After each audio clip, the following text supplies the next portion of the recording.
Hi friends, நம்ம இன்றைக்கி பன்னீர் fingers எப்படி பண்ணுறதுன்னு பார்க்க போகிறோம். இது என்னோட ஹோம்மேட் பன்னீர். இந்த ரெசிபி நான் ஆல்ரெடி ஷேர் பண்ணியிருக்கேன், மறக்காமல் செக் பண்ணுங்கள்.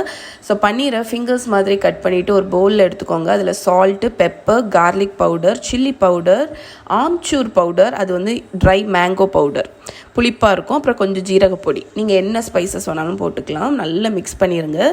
இப்போ ஒரு இன்னொரு பவுலில் கொஞ்சம் கோதுமை மாவு, கார்ன்ஃப்ளவர், அப்புறம் நம்ம ஸ்பைஸ் பவுடர்ஸில் மிச்சம் இருக்கக்கூடிய அந்த ஒட்டாமல் இருக்கும்ல அந்த பவுடரையும் போட்டு மிக்ஸ் பண்ணி தண்ணி ஊற்றி ஒரு பேட்டர் மாதிரி ரெடி பண்ணிக்கோங்க.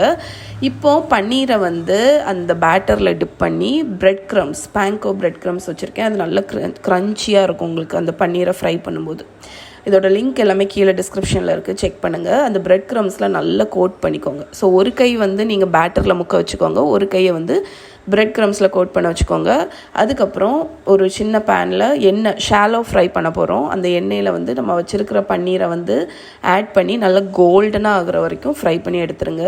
மெல்லமாக திருப்பி போட்டு குக் பண்ணுங்கள். நீங்கள் வந்து என்ன சொல்கிறதுக்கு, அந்த பன்னீரோட அவுட்டர் வந்து நல்லா கிறிஸ்பி ஆகணும். ஸோ இந்த ரெசிபி ஒரு ஐடியா தான். நீங்கள் ஸ்பைஸ் பவுடர்ஸ் உங்ககிட்ட என்ன இருக்கோ அதை யூஸ் பண்ணிக்கோங்க. ஸோ அவ்வளோதான், நம்மளோட பன்னீர் ஃபிங்கர்ஸ் ரெடி. கெச்சப் கூட சூப்பராக இருக்கும். கண்டிப்பாக ட்ரை பண்ணி பாருங்கள்.